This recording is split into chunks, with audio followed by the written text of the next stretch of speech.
Good afternoon. Welcome to this month's installment of Creation Justice webinars. Today, we're focused on environmental justice in relationship to the U.S. military. I'm Brooks Barrett. I'm the Environmental Justice Minister for the United Church of Christ. Normally, I'm joined by the Reverend Michael Malcolm, but today our hearts are with Michael and his family as they grieve and mourn the loss of his grandmother. Stepping in for Michael Malcolm, we have Michael Neuroth. Michael Neuroth is the policy advocate for international issues in the United Church of Christ. He works out of our Washington, D.C. offices. I'm excited to have Michael with us, and I'm excited that this webinar is being co-sponsored by the Just Peace Network of the United Church of Christ. Let me introduce our four outstanding panelists for today in the order in which they'll be speaking. First up, we have Lorah Steichen, who is the outreach coordinator for the National Priorities Project at the Institute for Policy Studies, a project dedicated to fighting for a U.S. federal budget that prioritizes peace, economic security, and shared prosperity. In her role, Lorah helps facilitate collaborations with climate organizations to shift our war economy to address the climate crisis. Previously, Lorah worked for the NAACP, where she supported branches organizing for environmental and climate justice. Up next, we'll have Wayne Tanaka. Wayne became the director of the Sierra Club of Hawaii in October of 2021. Previously, Wayne served for a decade in the public policy program at the Office of Hawaiian Affairs.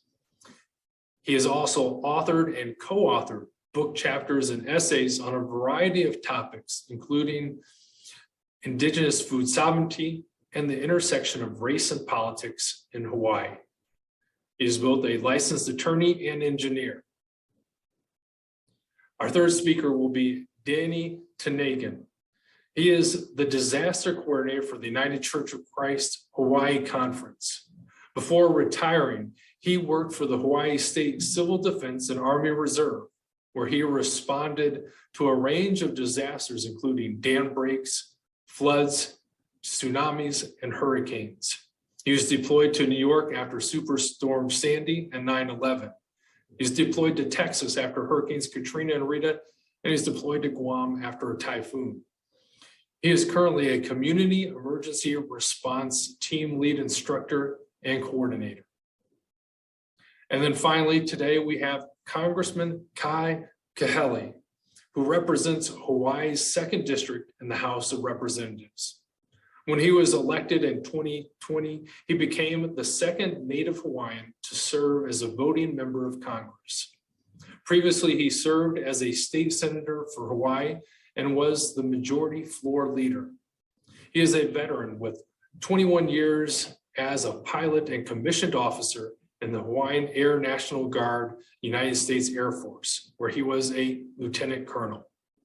Thank you for all of our panelists today, and we'll get started first with Lorah. Thank you, Brooks. Let me just get my presentation up.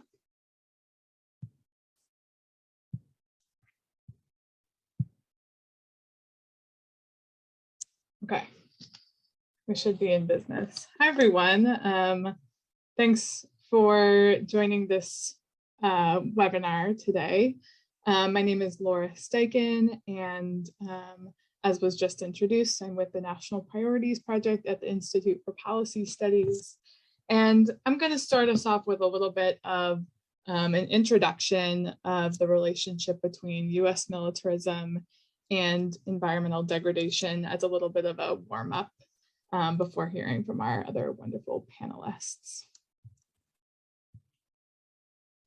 So militarism, and specifically we're speaking today about the US military, is a major polluter. And part of that is because the US military has a very extensive infrastructure and operations, both domestically and abroad, as was said at the start. The United States has some 800 foreign military bases in more than 70 countries around the world. And that's a really massive military infrastructure. To put that in perspective, the next country has less than 20 foreign bases. And so once we really get a sense of the scope of US militarism, it may not come as a major surprise that the largest industrial military in the history of the world is also among the biggest polluters. So in any given year, the Department of Defense produces about as much greenhouse gas emissions as some entire industrialized countries like Denmark and Sweden produce in a year. And critically, it's not just greenhouse gas emissions, right? The US military is incredibly resource intensive and sort of leaves a trail of pollution in its wake everywhere it goes. So within the United States alone, there are tens of thousands of polluted sites linked to military contamination in every single US state and territory, right? And we know that those contaminated sites are disproportionately located in close proximity to low-income communities and communities of color. So there's a disproportionate harm of this contamination and environmental degradation. The total amount of land affected by military contamination in the United States, if it was all clumped together, is larger than the state of Florida. And that's just contaminated land and water within the United States. That doesn't account at all for the toxic legacy of US militarism that's left abroad, where there's also even less oversight and accountability, usually none, than there is for that toxic pollution left behind here in the United States. There's, for example, a very long history of what somebody might call colonial contamination in Guam, for example, where unremediated environmental damage dates back to World War II. Since then, the military has used this island in the Pacific to store toxic materials, to dump toxic waste with known carcinogens, and that is otherwise harmful to human health and human life. For example, the Department of Defense maintains about 30% of Guam's land today as military bases. And so you can tell how impactful the sort of toxic legacy is for that island. And there are very clear correlations between illness and base pollution for the people in Guam and across the Marianas Islands. This is just one example. We'll of course speak of others today. And indigenous communities have sort of significantly higher cancer rates than other groups. There's a disproportionate impact, but these indigenous groups are also on the forefront of resistance movements against military occupation of their land, military occupation that not only damages ecosystems and human health, but also steals their land and violates indigenous rights. So the US military burns huge quantities of jet fuel in particular. Jet fuel is the military's most heavily used fuel. It's used for shuttling people and moving resources around this globe, this global empire of bases that we talked about before, which is obviously incredibly resource intensive, but warfare itself is also very resource intensive. Just one of the military's jets, the B-52 Stratofortress, consumes about as much fuel in a single hour as the average car driver uses in 7 years. Beyond the actual carbon emissions and other forms of pollution that US military operations leave behind, extractive industries, including the fossil fuel industry, but other polluting industries like mining for various minerals, really rely on militarism to sort of uphold and prop up their operations around the globe. The United States has a very well-known history of fighting wars for oil, and the sort of vast military infrastructure that's situated around the world is often strategically located in resource-rich areas. Oil is the leading cause of war. It accounts for roughly half of wars in recent decades. And so a significant portion of the hundreds of billions of dollars that's spent on the Pentagon every year goes sort of directly towards defending the world's oil supplies. So there's all kinds of sort of intersections here that we can look at. Meanwhile, those resistance groups who fight to protect their land and water from extractive industries and pollution are often met with that same either state or paramilitary violence. And we see that Black, Indigenous, and people of color are disproportionately targeted by this militarized violence and sort of increasingly are characterized as eco-terrorists, right? So we see sort of the same language used to justify war and military aggression is also used to target resistance movements and folks that are organizing against these harmful industries. So this is another way that state violence and militarism sort of upholds toxic industries.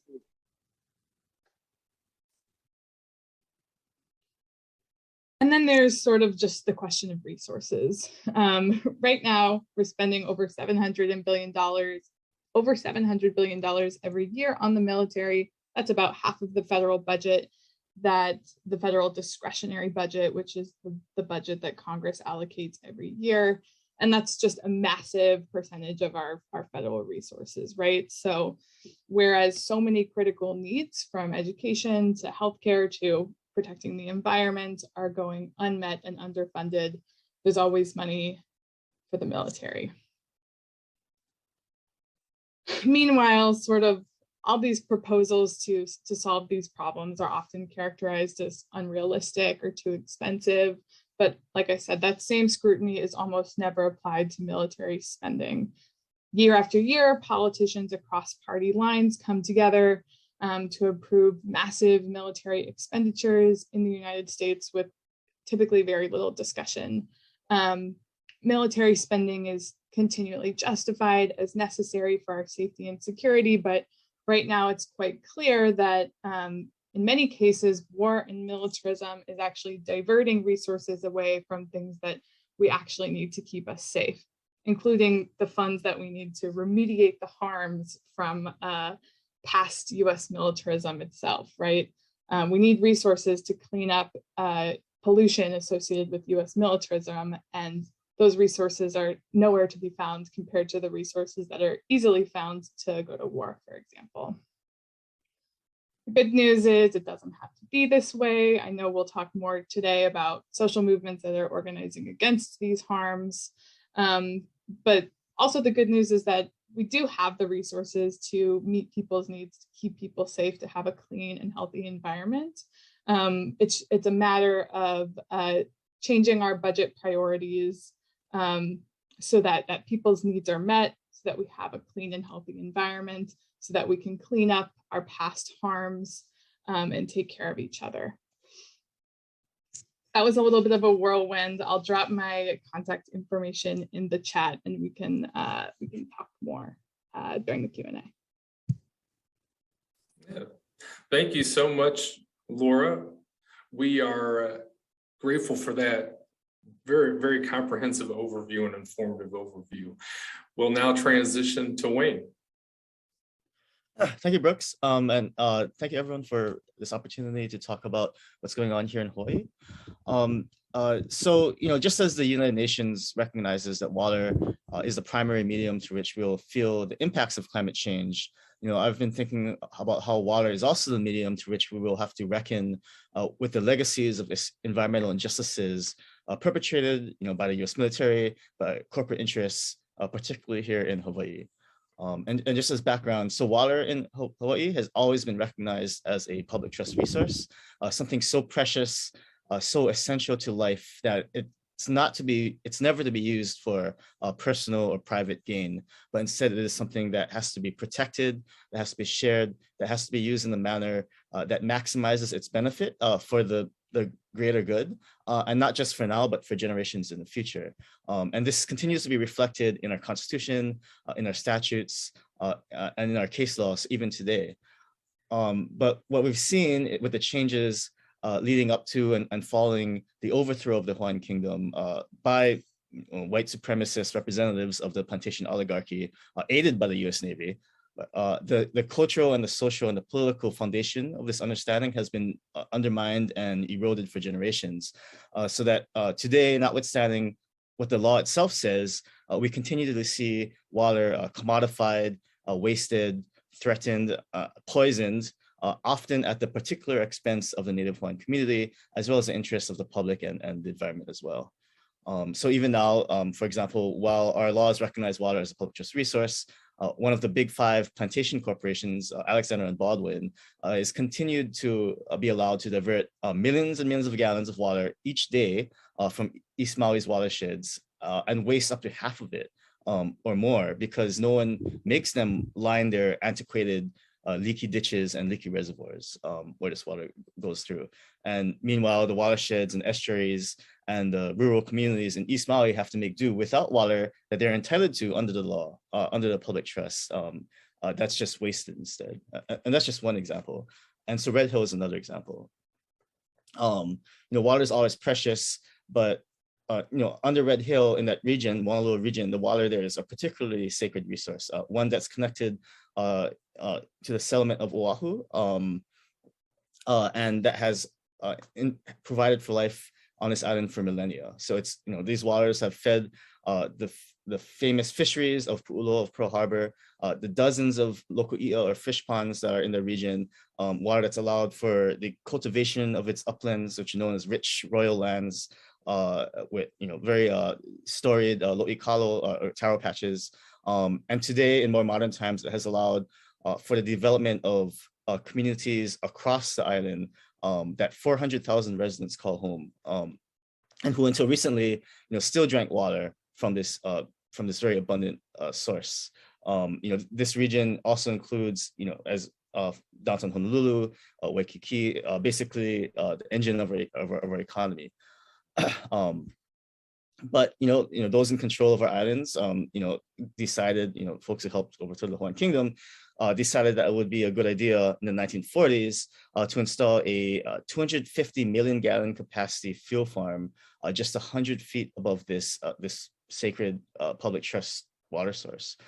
So this Red Hill facility has 25-story tall tanks with steel liners so thin that if you shrank them down to the size of a hydro flask, their steel liner walls would be the thickness of tinfoil, and not even like heavy duty tinfoil, but just regular tinfoil. And not surprisingly, these tanks and this facility has leaked jet fuel for over 70 years, something upwards of 200,000 gallons of fuel as a conservative estimate. And people in charge did nothing to remove this threat to our public trust resource, even after 27,000 gallons of fuel were released in 2014. And then finally, last November happened, and now we have 93,000 people who have gone for months without clean water in their homes, without water in their schools. The impacts have been felt most heavily, not by leadership in the Navy, but mostly by enlisted personnel and their spouses and children. And on the civilian side, we also have folks including retired veterans or just regular civilian families, thousands of whom have been literally poisoned, and who are now struggling with the long-term impacts of petroleum consumption, which we actually have very little understanding of. And we're not done with this crisis, not by a long shot. We've lost the ability to use 3 municipal wells indefinitely, and these are the wells that, again, provide for a significant amount of water that almost half of this island depends upon. So that means our tourism, our contracting sectors might not have enough water to support the regular economic activity, which will disproportionately impact Native Hawaiians who are highly represented in those industries. The housing units for 93,000 people have been compromised. And even with the ongoing flushing and testing of 10% of the homes in these neighborhoods to see when it's safe to go back, I doubt anyone will feel comfortable living there. And so they'll be seeking other living arrangements, which means our housing crisis, which is pretty critical now, and which impacts Native Hawaiians and other Pacific Islanders the most, is going to be made much worse. And as bad as this crisis is, it can still get even worse, because we still have over 100,000 gallons of fuel remaining in these actively corroding, continually leaking tanks and pipes that, again, they're just under 80 years old. If there's an earthquake, if there's a fire, a structural failure due to age, another human error, or a combination of those things, this crisis that may last for 5-10 years could turn into a catastrophe that we will have to live with for the rest of our lives, and potentially for generations going forward. And all because we've departed, or the Navy and the state and the federal governments have departed from upholding the public trust here in Hawaii. And I'll just add, as Lorah described, this is unfortunately not just an isolated incident. The idea of water as a sacred resource, as something to be held in trust, has been undermined or demolished in so many other places: Guam, Okinawa, Alaska, the Philippines. All these places, national security, capitalist exploitation has put the cart before the horse and prioritized essentially money and death over life. So in these other places too, it's interesting to think about how those standing up to this nonsense are the very indigenous communities of place who have always understood the importance of their most precious resource. And so the hope, I think, on our end is that, once we deal with this Red Hill menace that's threatening the foundation of our existence for millennia, we'll be able to, or as we deal with this, we'll be able to join forces with this large movement to take back the public trust, to redraw the lines between the exploitation of resources that are essential for life and the public trust recognition that our humanity, our environmental integrity, our cultural integrity, and moral integrity are all inextricably intertwined. So I guess that's the Red Hill situation in a nutshell, and I'm happy to answer questions during the Q&A portion. Thank you. Thank you so much, Wayne. That was a very helpful presentation you gave us, really conveying the scale and the danger of what is going on in Red Hill. We'll now transition to Danny. Aloha, everybody. My name is Danny Tengan. I'm the UCC Hawaii Disaster Coordinator. I wonder how many of you know that in 2013, the Navy had tests done to use seawater as fuel. Not many. I just read up on it. They successfully flew an airplane using seawater. They said in 10 years, it should be viable. So that's one question we should ask the Navy. Alternate fuel source. Can you imagine using the seawater we have around us for fuel rather than the fuel that we have in the tanks? The other thing too is how many gallons they used during World War II and what is their fuel consumption now. But getting back to my, area expertise locally, since mid-November, I've been volunteering at the Kapalina water point they have in Ewa Beach, giving out water to the residents. And I talk to the residents. Can you imagine? Parents are bathing their children with bottles of water for months now. I didn't see any really expeditious method that the Navy used to speed up the problem. Remember, at first they denied it. Well, they're still suffering. We're still giving only 2 cases of water per family per day, per household. They use that to take a shower. They use that to cook and of course drink. They're still suffering. Yes, there are communities that have been online this past week or so, but these families out there in Kapalina are still suffering. And you know what? They're smiling. They resigned themselves to the fact that they can't do much. Every day they come just for 2 cases of water. I talked to them, they thank us, and I said, you know, if I were in this situation, I would really stand on a table and beat it to death and have somebody do something right away. But these families have gone on and on for these many months suffering. How many of you listening in have really gone into the community to see what they are living like? Yes, you can read it in the papers, in the news, but until you really talk to these families, you don't know the heartaches they go through. And that's why getting the fuel out of Red Hill is a priority. Yes, the Navy says they're going to come up with a plan. Again, right now it's all talk. We need to have civilians like Ernie Lau on that committee so that he can put their feet to the fire and get the fuel out of Red Hill. Thank you very much. Danny, thank you for being the prophetic voice that we need.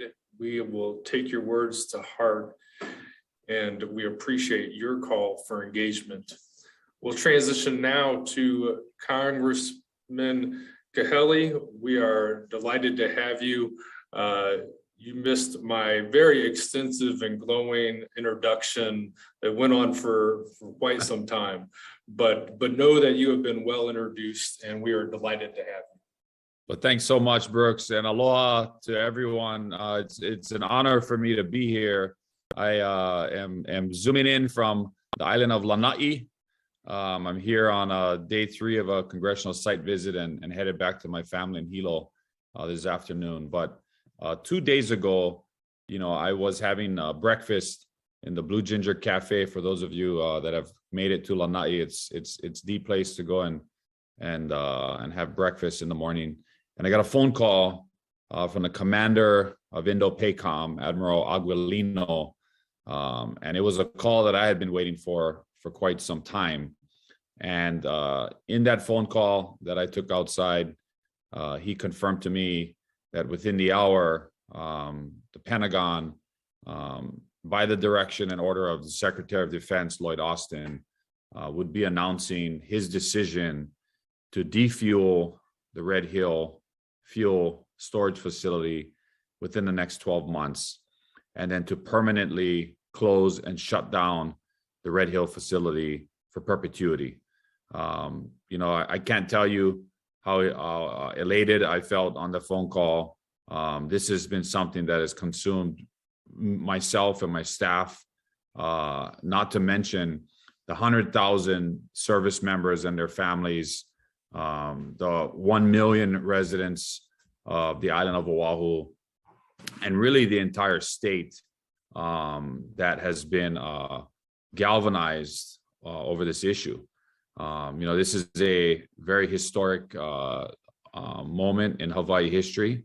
I kind of felt in that moment what others may have felt back in the early 1990s when President George H.W. Bush sent a one-sentence email at the time, a message to the Pentagon, stopping the bombing of Kaho'olawe, which eventually returned Kaho'olawe to the people of Hawaii.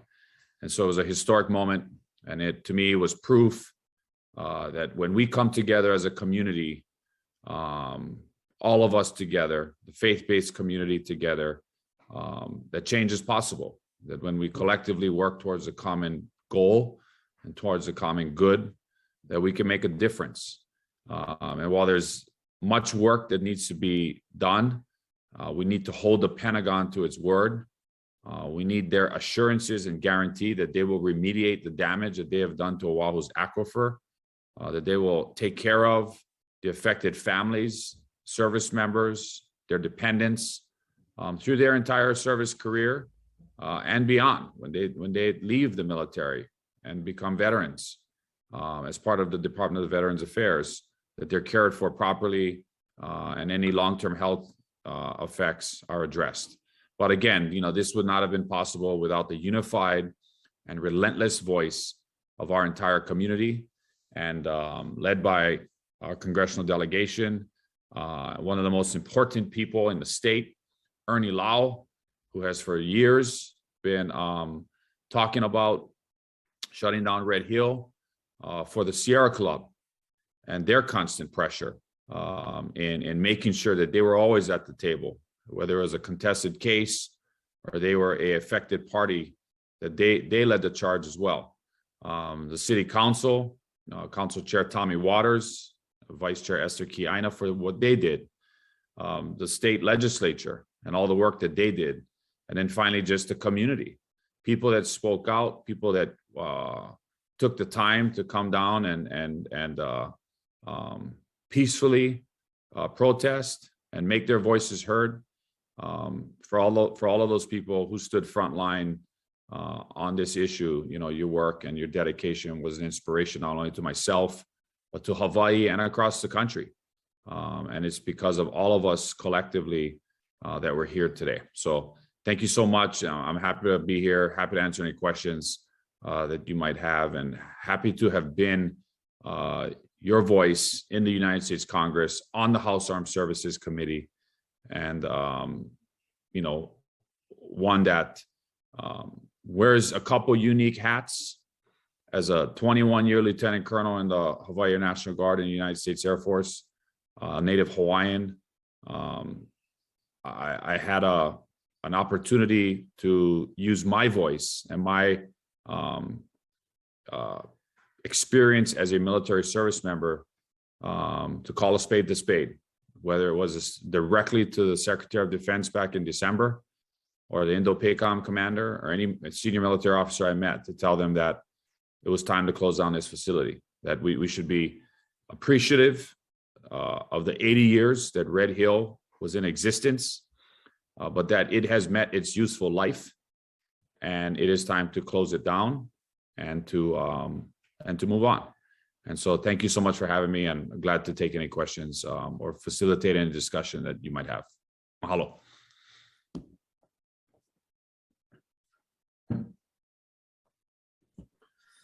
Thank you so much, Congressman Kahele.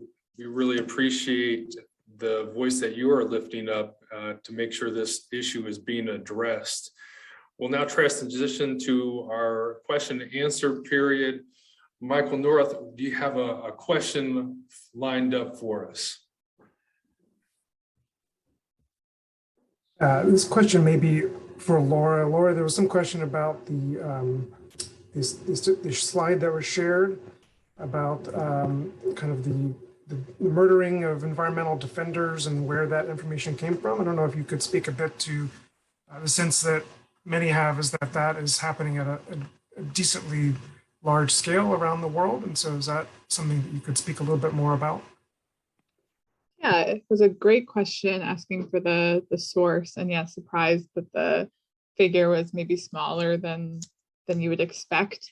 That precise graphic cited some data from Global Witness that's a couple years old. I'll drop the link to their most recent report released in September of last year. Global Witness does sort of an annual report looking at the state of land and environmental defenders and violence against land and environmental defenders worldwide. So there'll be more context on how that data is calculated. And I think the questioner is absolutely correct that number is, almost certainly lower than the reality, obviously given the limitations on tracking those numbers, but there's more information about the methodology if you look for the report from Global Witness. Great, thank you. We have a couple of questions for the Congressman. I think one thing that perhaps you can help us understand, I believe if I heard you correctly, it's going to be 12 months is the period in which that it would be drained. Can you tell us if there's any way that things can be sped up? Like what is that timeline looking like, and what can be done there? Thank you for the question. So the Secretary of Defense in his ordered the defueling of the tanks within the next 12 months. And so that's the expectation. It's somewhat consistent with the Red Hill VI Act that I introduced in the Congress about 2 weeks ago that called for the defueling by the end of this calendar year. There's a couple of things in play. There's over 100 million gallons of fuel that are in the tanks as we speak right now. There's 14 of the 20 tanks that have fuel in them right now, anywhere between 7 to 10 million gallons approximately in each tank, and there's 3 different types of fuels. There is definitely an operational issue at Red Hill in transferring fuel, and one that they dealt with back in May of last year, that caused an extensive fuel leak because of operator error. So we need to make, when we're defueling 100 million gallons of fuel, that's not something we can just flip the switch on and have it done in overnight. I mean, I'm not suggesting that you suggested that. Clearly it can be done over the next few months. But before we do that, we want to make sure that we can do it safely. We don't want a single drop of fuel anywhere in the Red Hill underground tunnel system to further damage the aquifer itself. But once, and while there is a third party that has been contracted by the Navy, an independent third party assessment team that has come in that has expertise in the oil and gas industry, and their report is due to the Pentagon the end of April. And based on that report, they will have any recommended operational or structural changes that need to be made to safely defuel the facility. And then they need to identify where that fuel is going to go. So there are above ground storage tanks that you can have that fuel in right now. Obviously, once those reach its capacity, and it can't hold 100 million gallons of fuel, then you need to move the fuel onto oilers, take them to sea. You could also potentially back fuel them along the H1 West, back out to Kapolei and Campbell Industrial Park, where Par Hawaii has above ground storage. So they're figuring out all of that right now. And I'm confident that that's going to happen, and we will hold them accountable to that. I think it can be done faster than a year. And I agree with you, it can be. And as soon as we have that report in May, we will be pushing on the Pentagon to do that. But the fact of the matter is we will defuel these tanks, and we will permanently close this facility. And that is historic. I mean, that's as historic as we stopped the bombing on Kaho'olawe and returning Kaho'olawe back to the people of Hawaii. And so I'm happy for that. But I'm hoping that we can defuel them faster than 12 months. It's so great to hear. Representative Kahele, we also received another question for you from Dave Mullenix. He asked you, what else will you be doing to cut the U.S. bloated military budget, a budget that is stealing essential resources for vital social services? The U.S. spends more on the military than the next 10 countries combined. 8 of them are allies. We could easily cut it without impacting our ability to protect our nation. I know even this week, the budget numbers increased in terms of military spending for Ukraine, and I know it remains one of the few bipartisan issues in Washington in terms of increasing Pentagon spending. And yet I know that there are many members that are concerned or oppose that. Can you speak a bit to your work in that direction? Sure. As a member of the House Armed Services Committee, we are the authorizers. So we authorize programs, and the Appropriations Committee appropriates the funds for those programs. So we don't actually come up with the number or the bill. We put together the programs that are requested from the Pentagon and from our U.S. military, and then the authorizers authorize that funding.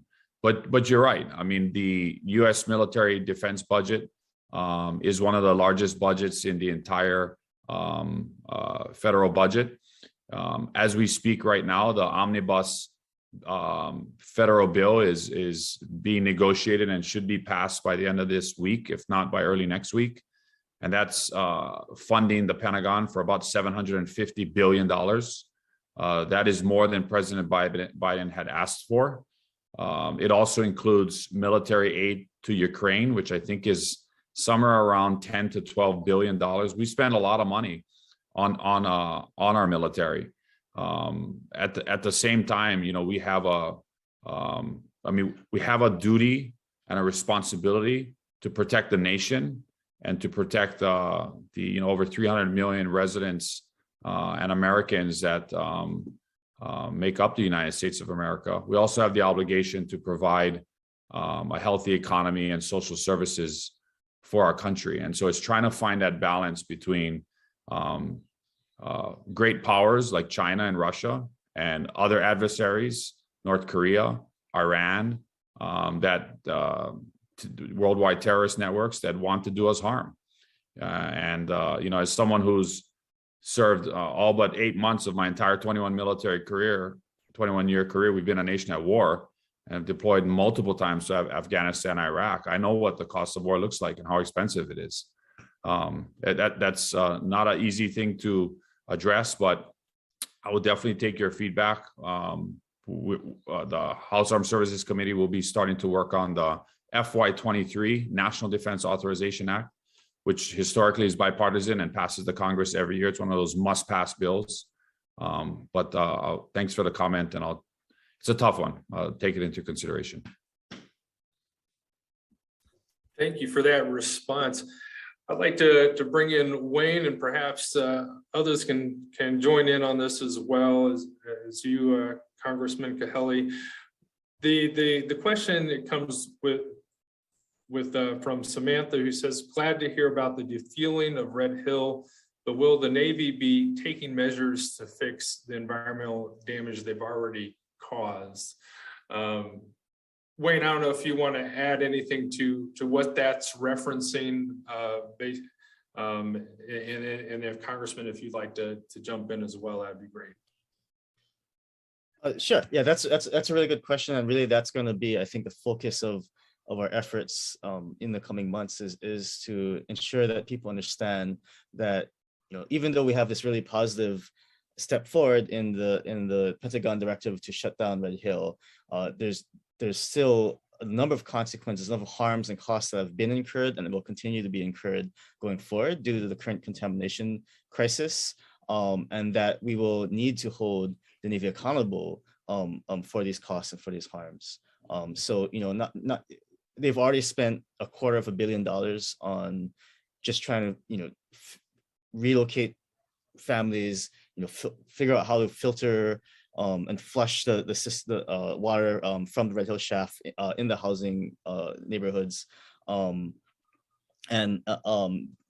that's just, you know, to help the military families. There's other costs like the Department of Health, which has had to do extensive testing of water. Schools have had to forego buying new computer equipment, and they're using like 10-15-year-old computers because they've had to spend all of their money on bottled water just to provide for their students. In order to go forward, to pull ourselves out of this crisis, we need to figure out where the plume is under the Red Hill facility, which means which we don't have data on that right now. So we can't turn the wells back on, which means, again, our economic activity is going to be suppressed. We're looking at water shortages. And so we're going to need to potentially install new monitoring wells, build up our testing capacity so we can use the data from those wells and determine where the plume is, and potentially, maybe even probably develop new drinking water shafts farther away from this facility, because the major municipal well is just a mile from Red Hill. And so that's going to cost millions of dollars. And so we need to make people understand that we're not out of harm's way yet. No one's off the hook. And we need to stay engaged to hold Navy accountable, because they've known for years, since at least 2014, that this facility has posed an inherent risk to our water supply. And now, you know, one of the worst things that could have happened has happened. Thank you. Thank you for that, Wayne. We're getting some discussion and pushback about U.S. military spending, as well as a question about, I'm not sure who would best answer this, maybe you, Congressman, about whether or not there's discussion about kind of reparations or reimbursing families and communities impacted by this disaster. So I don't know if you could answer that. And then possibly for you, Lorah, on this question of military spending, how you see this kind of increase of concern about U.S. priorities that certainly we see embodied in your work, as well as kind of within the faith community around movements like the Poor People's Campaign that's become one of the pillars of their work. So maybe if you could speak to that following. Congressman, is a question around reparations? Sure. Yeah, I mean, absolutely. You know, I think that like Wayne said, you know, there's a lot of things the Navy needs to do. They need to establish a water quality testing facility. They need to establish a water treatment facility so that they can, if we ever bring the Red Hill shaft back on, they can treat that water before it enters the Navy water system, and potentially even the other associated wells in the area: Halava Well, Aiea Halava Well, Moanalua Well. You know, I want to see the Navy reimburse the Board of Water Supply for its expansion for their expenses. You know, these things that are not reported in the news, but Red Hill Elementary School had to change out most of their toilets because all the seals in the toilets were degrading because the fuel was so contaminated. It was wearing down the seals, and all the toilets were. So this is a major issue, but long-term reparations we handled in the judicial system and in other federal pieces of legislation. Camp Lejeune, North Carolina, is a great example. Over 40 years, Marines and their dependents there consumed contaminated water. They settled for $2 billion that needed to be made, and so I think there will reparations need to be made. And you know, just to be clear, because I've seen some comments in chat. Yeah, I'm not happy with Kaho'olawe either. You know, after $400 million, 3/4 of the island is still uninhabitable, and there's UFO all over the place. But I'd rather have Kaho'olawe back and have them stop the bombing and try to get more funding to do UXO work on Kaho'olawe than continuing what was happening there. And the same thing is for Red Hill. You know, this is not going away, and they need to remediate Red Hill. They need to make water safe and shut the facility down permanently. But this goes larger question of the military in Hawaii and other lands that they haven't taken care of. Makua Valley, for example, Pakaloa is another one. Dillingham Airfield. There's land all over the state that the military hasn't been take good care of, and those are things that we will need to address in the very near future.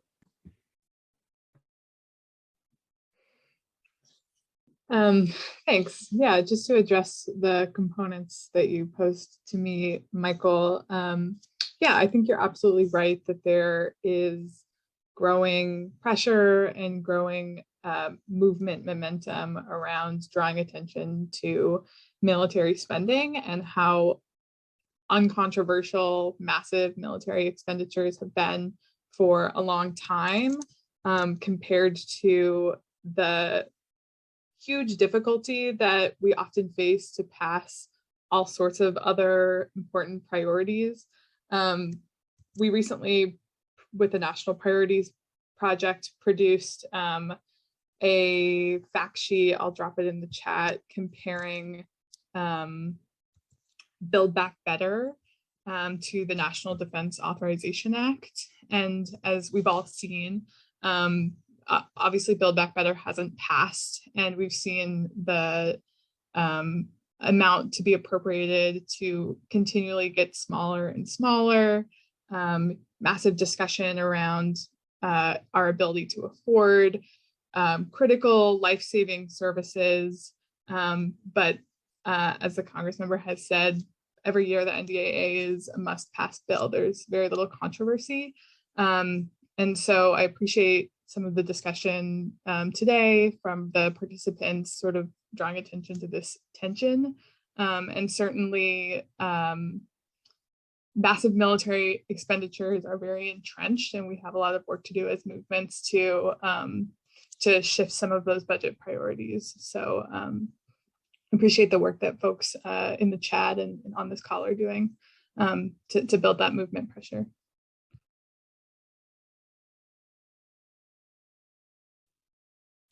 Thank you, Lorah.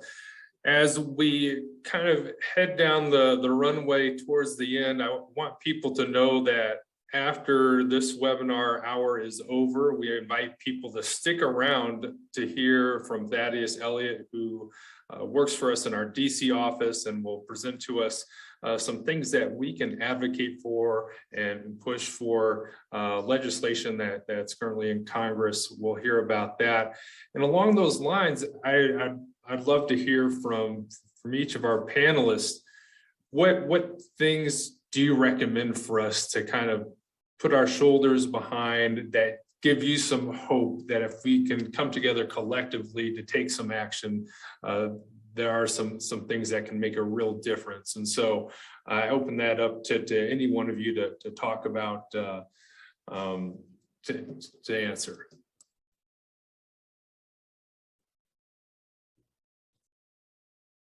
Wayne, would you like to take a stab first?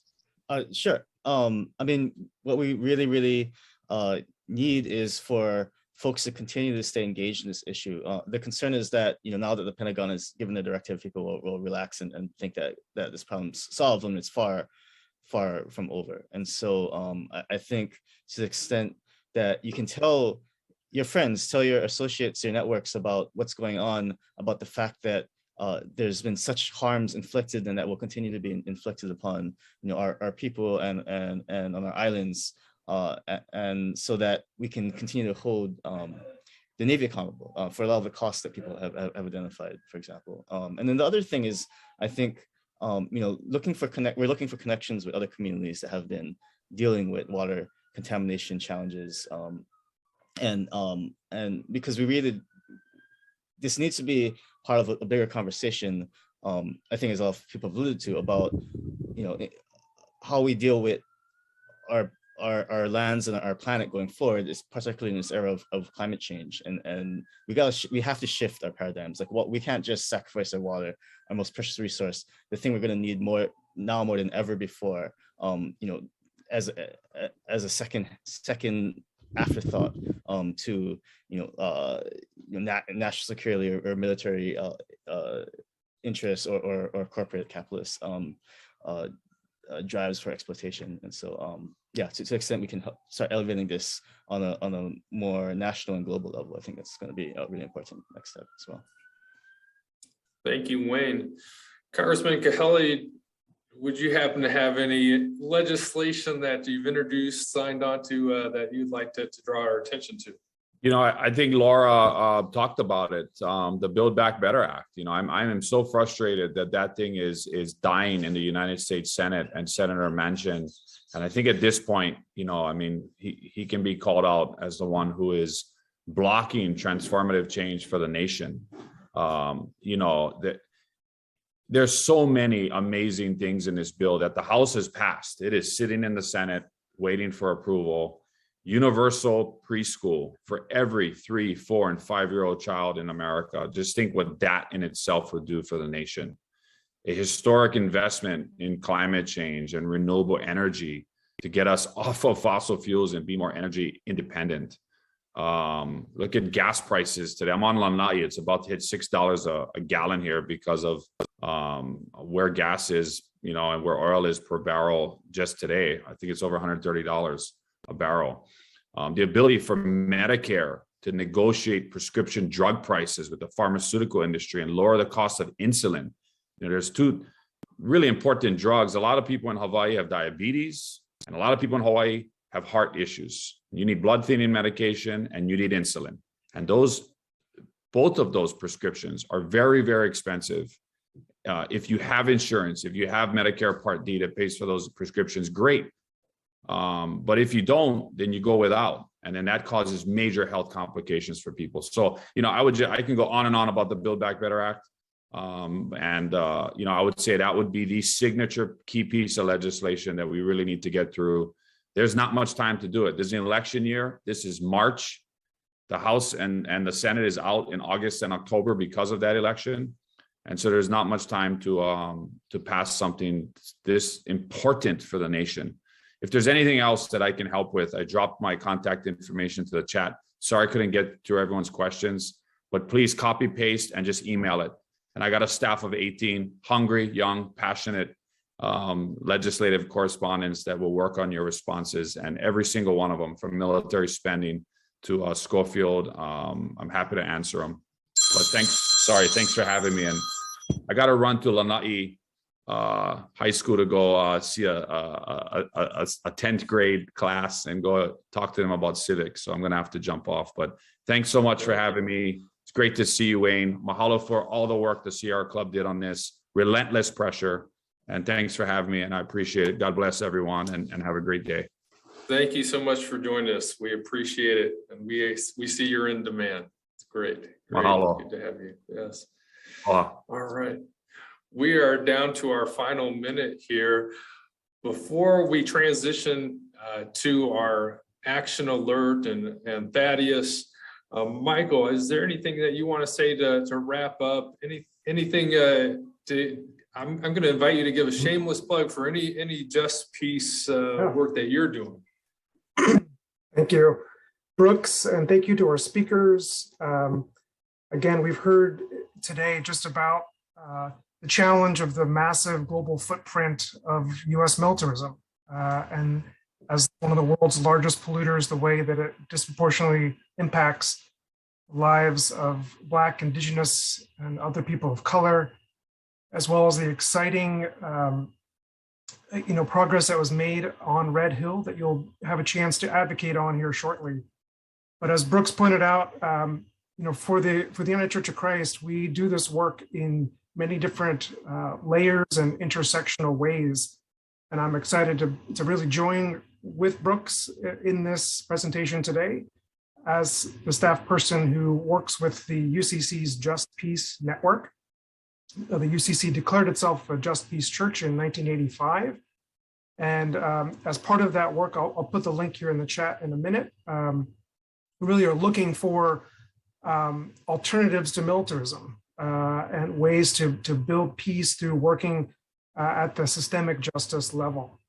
We are people of hope. We believe that peace is possible, not just at the point of a gun, but really through, again, working collaboratively and building peace with the earth, building peace among peoples, building peace in the marketplace and around the world. And so I encourage you to look into, if you're interested in alternatives to militarism and kind of using that framework of just peacemaking, I'll put the link in the chat. But again, I think today, as we focus on this issue of Red Hill, we turn over to Thaddeus to begin to train us on what the next steps are in this effort. Thank you, Michael, and thank you for pointing us to resources. And we are so grateful to Wayne, to Danny, to Lorah. Thank you for joining us today. Each of you just had outstanding contributions that really just invigorates us to want to take action and to be in solidarity, especially with what's going on in Red Hill. And so we will continue to be with you in solidarity, and please know that, and feel free to reach out to us in the faith communities and the United Church of Christ so that we can be of support.